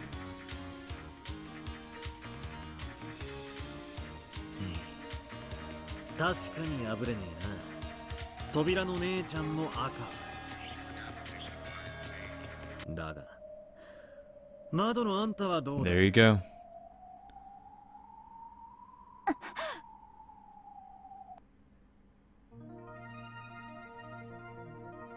Turning his back to Gertrude, who claimed that leaving through the door was impossible, Battler locked his eyes on Cornelia, who stood in front of the window. しっかり張れよ。結界とやら。お前ぶっ飛ぶぞ。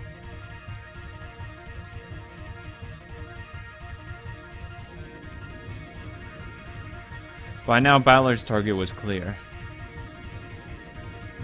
It was Cornelia. And it was the window. He was going to smash this closed room from the window. Not expecting to be chosen as the target herself. Cornelia was overawed for just a second, but she quickly regained her composure. It was rare that a struggling fleeing witch would directly challenge the barriers she set up. Furthermore, such witches were always fighting desperately on the brink of death. 金家、慎んで申し上げる。バトラの標的はあなた、コーネリア。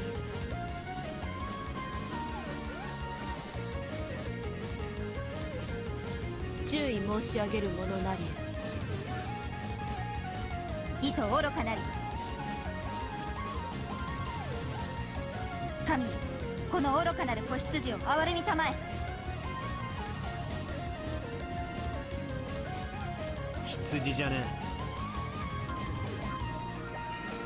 え。後ろ宮家当主ってのはな、わしなんだぞ。片翼でもな。 その程度の窓で書斎にいつまでも閉じ込めておけると思うんじゃねえぜ。 Starting from a low posture, both silent and supple, Battler ran forward like a white leopard. まさかこいつは。 Jump out the window. He actually jumps out the window. Oh fuck! Battler just killed himself. Ah, god damn it. He got a little overzealous.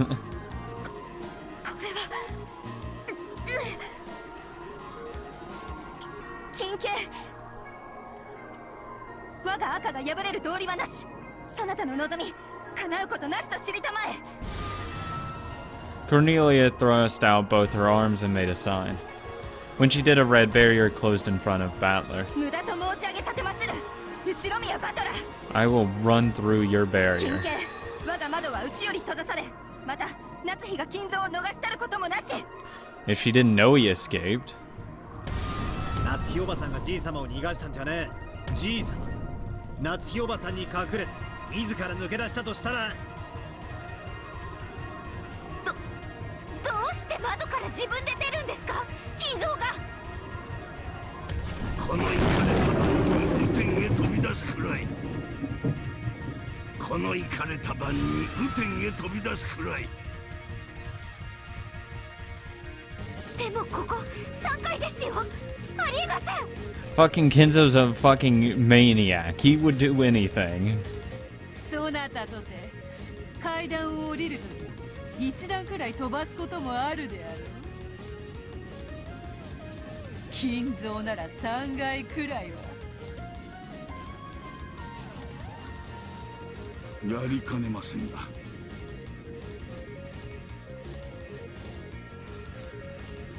やりかねませんね。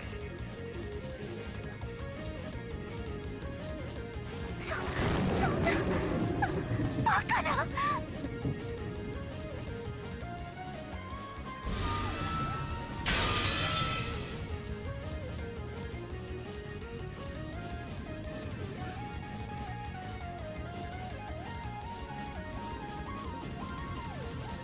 It was all far too quick. It almost looked as though she'd gone out of the way herself in fear of Battler. He picks her up and throws her out the window. More! コーネリア様、防げません。退避を。 At the same time, the barrier shattered. The barrier shattered. The window behind Cornelia's back was flung open. The curtains fluttered for just an instant. Though it was all filled with rain, the heavens and courtyard were spread out in front of them. A fitting exit for an eagle leaping out of a closed room. God damn it. The sad thing is I could see Kinzo jumping out a fucking window, though. That's the thing, though. I can't. よい、上司ドラノール。ここを破ること、断じて叶わぬと知りたまえ。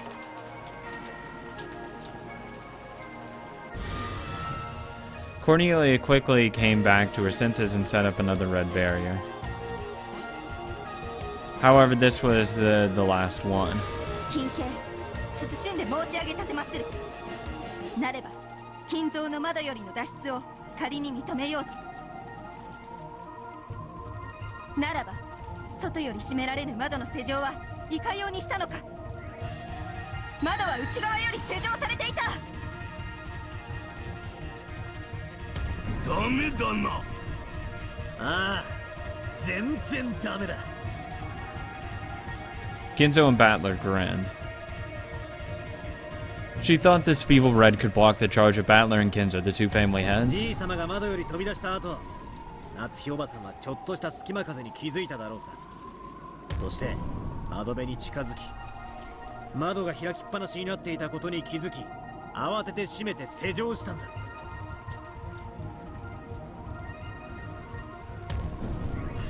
私がまさか窓から抜け出したなど夏日は想像もできなかったろうな。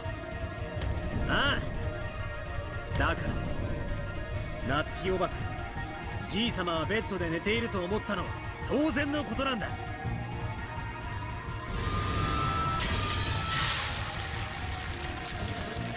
Now that Battler had found the answer, the red barrier was more fragile than thin glass. The red magical wall of certainty had been smashed again so easily that it disgraced the name of certainty itself. Unbelievable, right? The barrier was more firm than any Ronave had ever used against Jessica, and yet it had been destroyed so easily.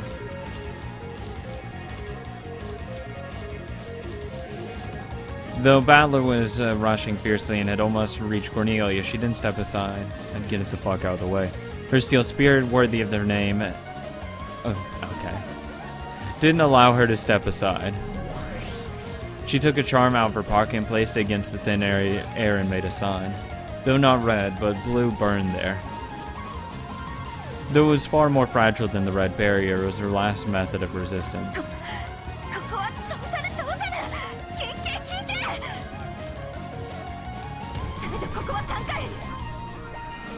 窓よりいかにして翼なき人間が逃れるというのか。ここは通せぬ通さぬ、それを知りたまえ。ぐだぐだうるさいわ。そこで見ておれ。これがその答えだ。 Break it! Battler jumped. He burst through Cornelia and her blue barrier, knocking them away. As his body flew out the window through the darkness of the rainy sky, he did jump out!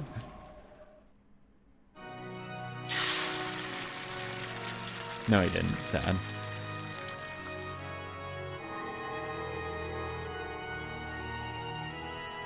Or did he? I can't tell.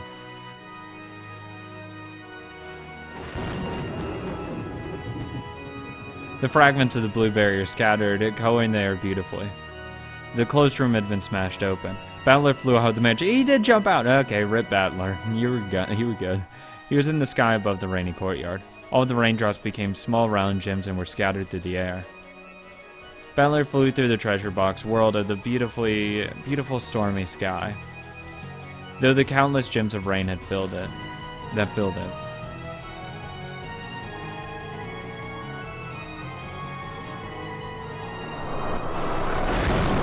In the sky over the world frozen time, Delanor and Battler faced each other.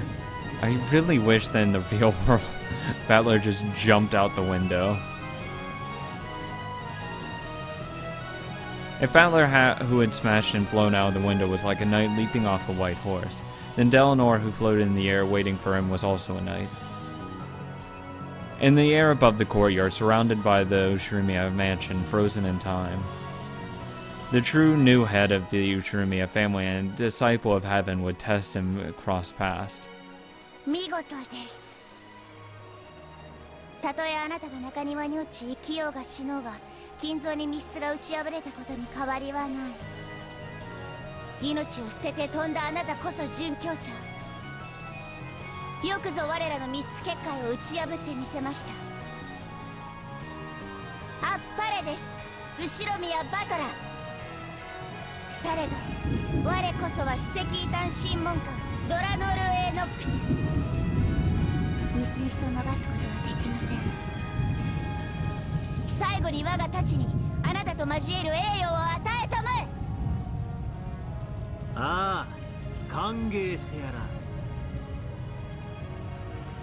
このゲーム案外甘くないぜ。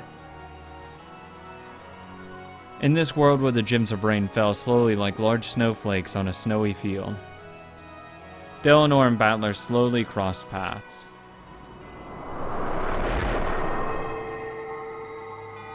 It seemed slow, and yet it happened in a flash. Their gazes crossed and clashed like lightning. Knight confronted knight head-on, and it would all be decided in a single strike. Blue and red crossed paths. 書斎内に夏日の資格が存在することがあらかじめ示されましたか。示されていないならばこの推理は許されません。ノックス第8条、提示されない手がかりでの解決を禁ず。Oh, yes. Thank you.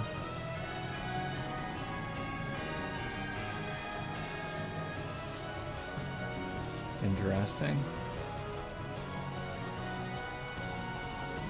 But yes, I fucking hate it when stories do that shit. When it just like pulls random bullshit out of the, the air. Saying, oh, by the way, this is actually how it worked. And you're too stupid to actually have not noticed, even though it would have been impossible to notice.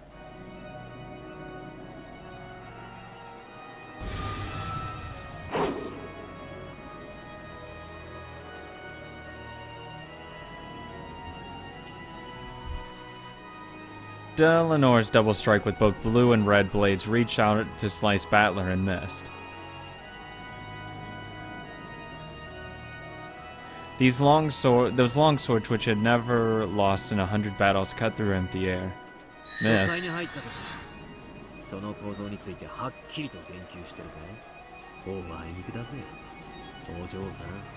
For the first time, Delanor showed an expression.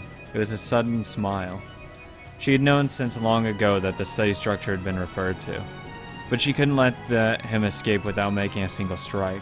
As an inquisitor of heresy, she could not do that. As though she had known that she wouldn't make it, she had still crossed swords with Battler.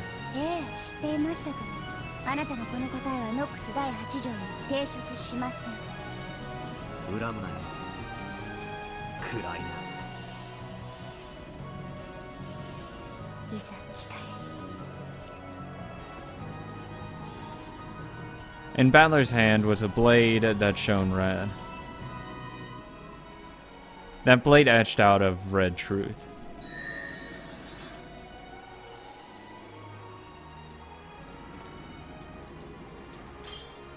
A study, a book archive, a place to sleep, and a bathroom and washroom. It was divided into multiple rooms. that had already been shown, and it suggested that there might have been a blind spot somewhere within the room.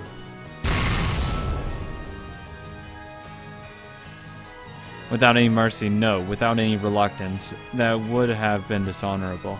The sword of red truth cut into Delanor. It cut a beautiful hemisphere through the countless gems of rain that filled the sky. 見事です。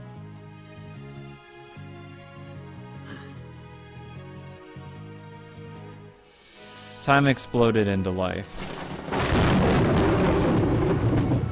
Both of them fell through the courtyard. One drifted down. The other tumbled through the air. Then there was a soft sound and a dull thud. The first was the sound of Battler landing gently in the courtyard. The second was the sound of Delanor crashing down.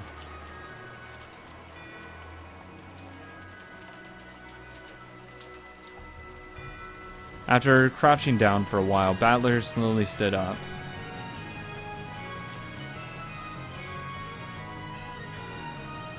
Though he had jumped down from the third floor, he had landed as lightly as though he had merely jumped over a fence.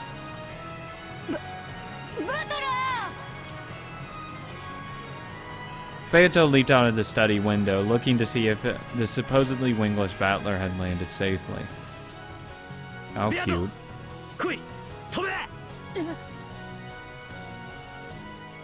その窓が俺たちの出口の扉だ。だから飛べ。お前は密室に閉じ込められてるような魔女じゃないだろうが。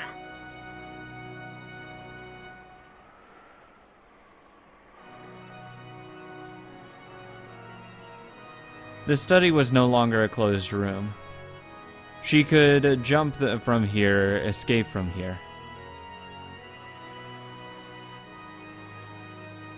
By now, the closed room which had threatened to capture the witch had suffocated her had been destroyed. 心臓も。行け。バトラが答えを見せた時点で、わしの魂はすでにこの密室を逃れておる。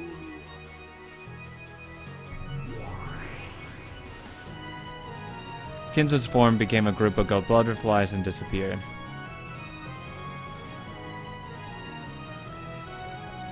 The closed room barrier had dissolved, and the power of which denies magic had scattered. Beato ran towards the window. That was the only exit from the closed room of this witch hunt. After glancing at the subordinates of the Inquisitor,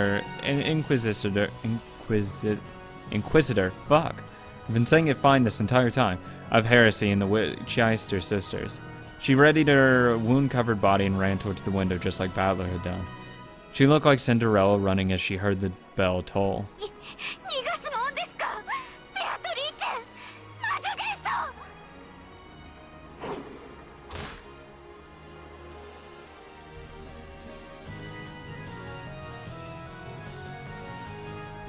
Erica flew at Beato, trying to latch on Beato as she dashed.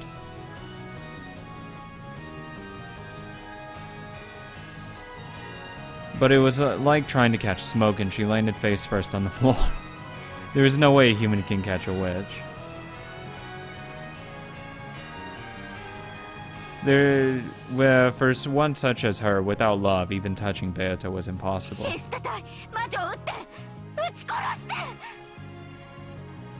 照準抵触せず八方不可。近景バトラの青き真実を防げる結界の準備当方になしなり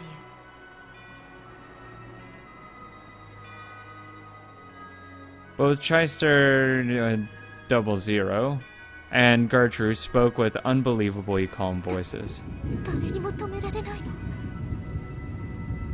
バトラも金蔵もベアトリーチェもこいつらが逃げ出した。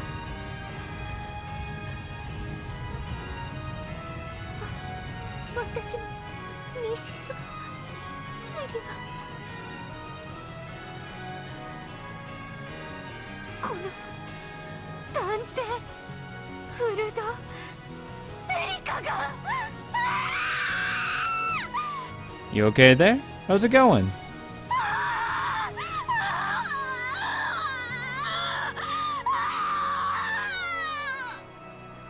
You sound a little upset. Erica crouched, screaming and clutched at her head. 天下の黄金の魔女がジジイのカビ臭い書斎ごときて打ち破られてるんじゃねえ。まだ第一の番だろうが。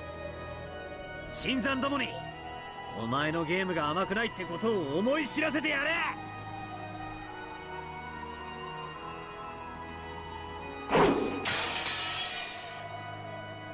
Just like Battler, Beato also jumped. The hell? Beato drifted down through the rain treasure box of a world into Battler's chest. Battler caught her with both arms, as though catching an angel's wings. It was like a knight catching a princess who had been locked up in a tower.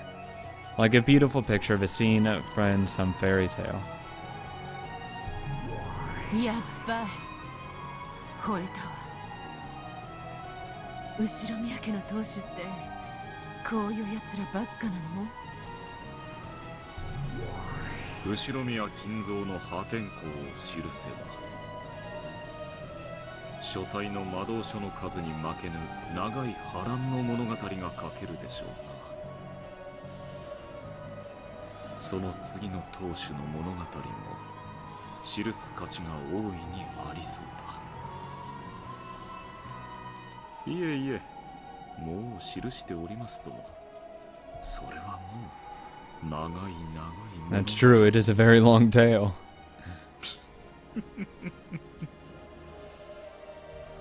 The demons giggled on top of the roof, holding umbrellas. When they quietly looked down over the two of them in the courtyard.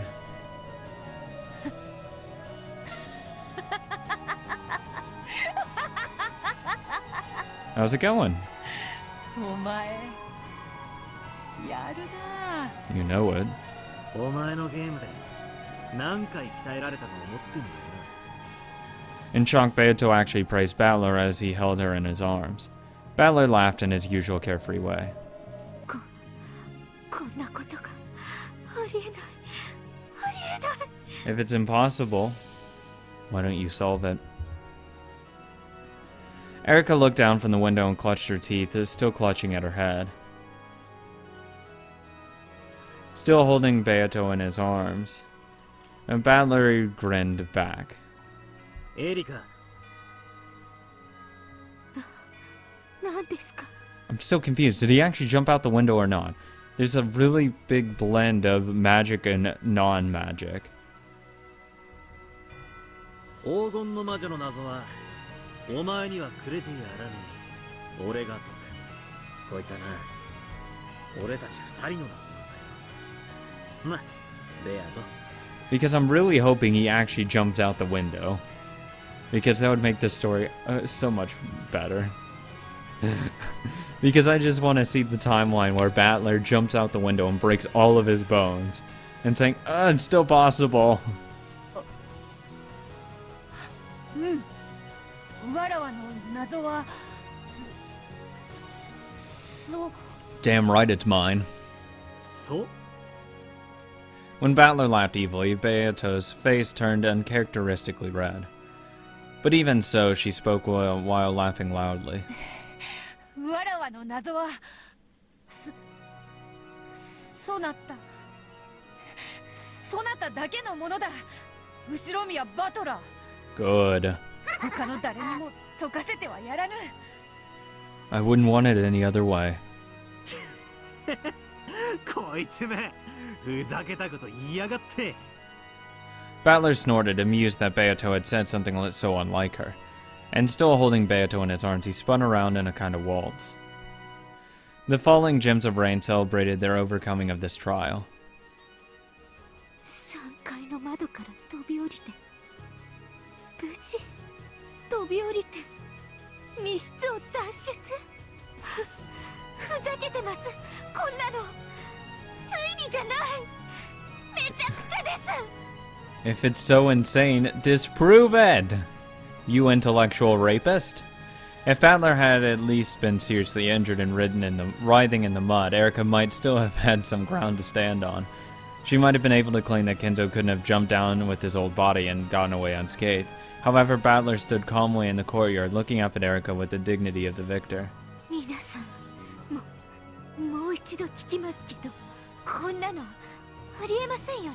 Oh no, he just jumped out a fucking window.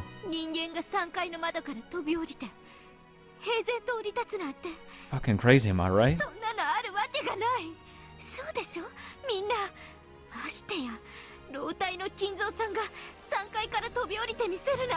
I'd believe Kenzo could do it faster than Battler.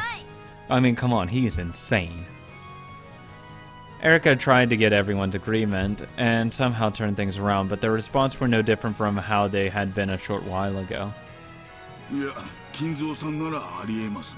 He actually did jump out the fucking window. Holy shit.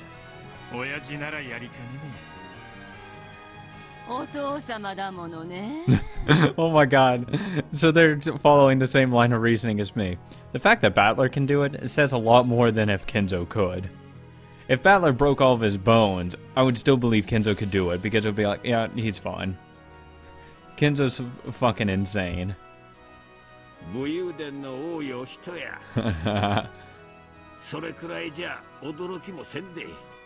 This is just every Wednesday night, actually.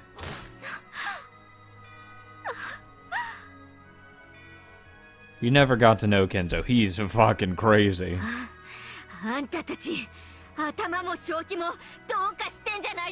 No, Kenzo's just that outlandish.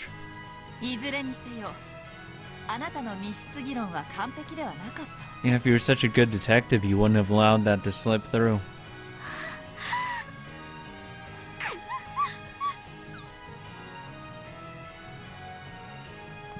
Not only the servants, but the family members also agreed. They also agreed that there was nothing strange about Kenzo jumping down from a third-floor window. Jesus, it's amazing. Just who in the world is this Ushirimiya Kenzo person? A fucking madman. That's who. Only 60? Really? God, you're stingy with points.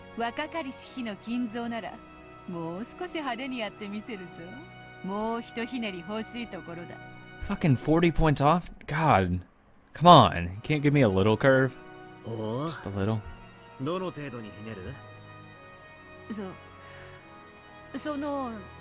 I didn't even pass? Damn.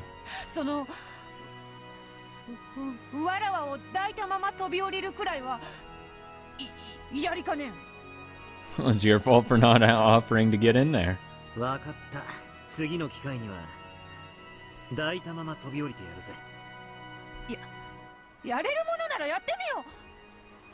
Well, I don't really feel like climbing up 3 flights of stairs right now. Beato's voice grew very, very faint and she gulped.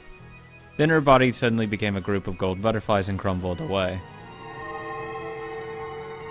It was because many people had rushed up to the window and she was being bathed with gazes filled with the antitoxin magic toxin. Beato's body became invisible to them and melted into thin air. So to their eyes, it appeared that Battler was standing all alone in the courtyard. Battler! You didn't break your fucking legs, you goddamn maniac. I wouldn't even do something like that.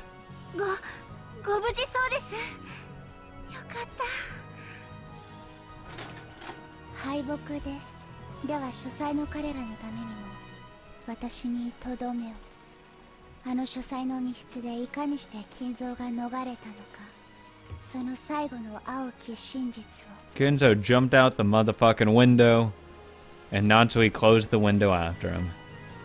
There was no pain in Delanore's expression. Pleasure and pain never showed up on her face in the first place. However, she used her long sword as a crutch as she painfully rose to her feet. So it was easy to tell that she had taken heavy damage. And despite her lack of an expression, you could tell that this was a loss she could accept. Battler and Delanore looked to face each other.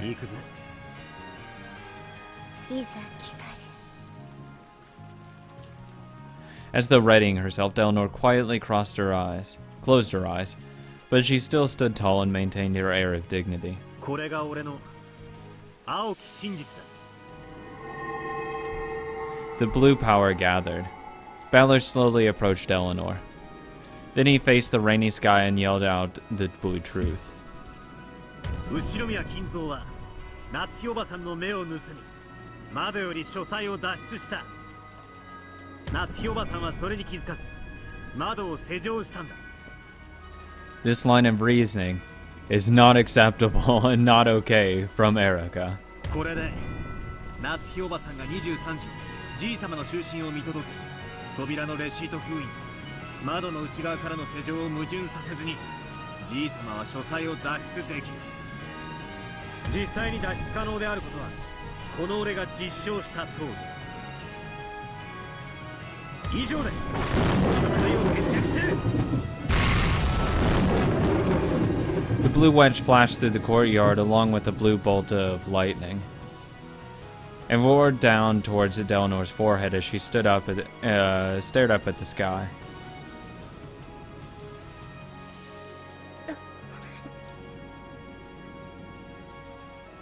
レアとのゲームは甘くねえぜ。ミステリーのお約束が通じるかどうかも怪しい。立ち筋は悪くねえが、もう少しお頭を柔らかくすることだぜ。 A massive blue wedge which looked like a pillar was above Delnor's forehead, and it stopped with its tip just slightly touching her. It didn't run her through though. It made no mark larger than being poked with a pencil. When Battler snapped his finger, the blue wedge shattered and became a shower of translucent gems. No drops of rain that poured down over the courtyard. Delnor sat down in an absent sort of way.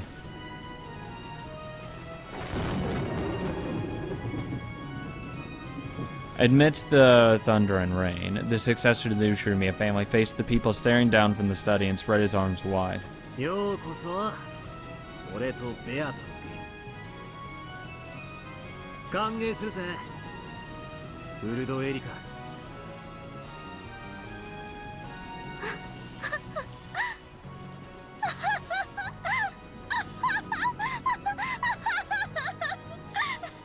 見たわ、後宮バトラー。グッドだわ、実にグッドだわ。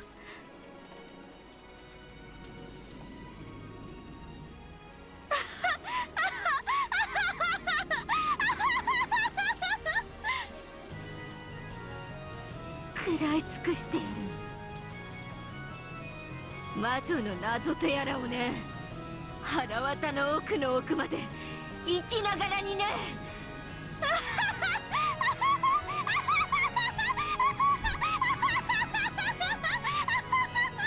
You seem a little pissed off. Battler and Beato both looked calmly up at Erica, who couldn't contain that evil laugh.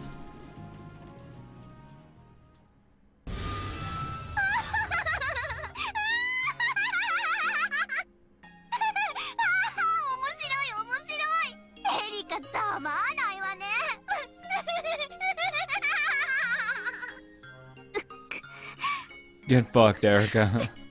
ベルンカステル長も申し訳ありません。あんたのその顔、潰して額縁に飾りたいくらいに最高に笑える顔だわ。私の分身が情けない無様。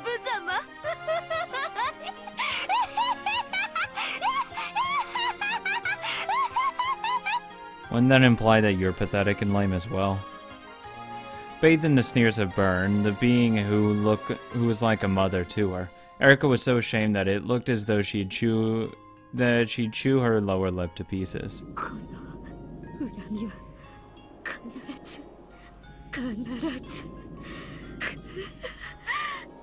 後宮バトラー、ベアトリーチェ、後宮夏日、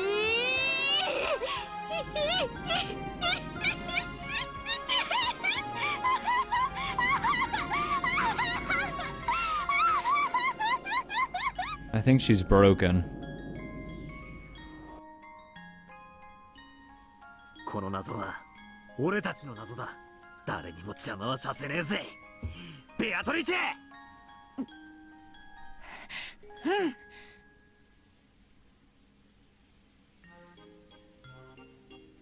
Ah, that feels good. And what? Oh god, that felt good. If that, I like that the roles are fucking reversed now that I'm gonna have to start defending magic. That was just a very satisfying reversal on her. Oh, felt great. Take a third-rate mystery and get the fuck out. Third-rate.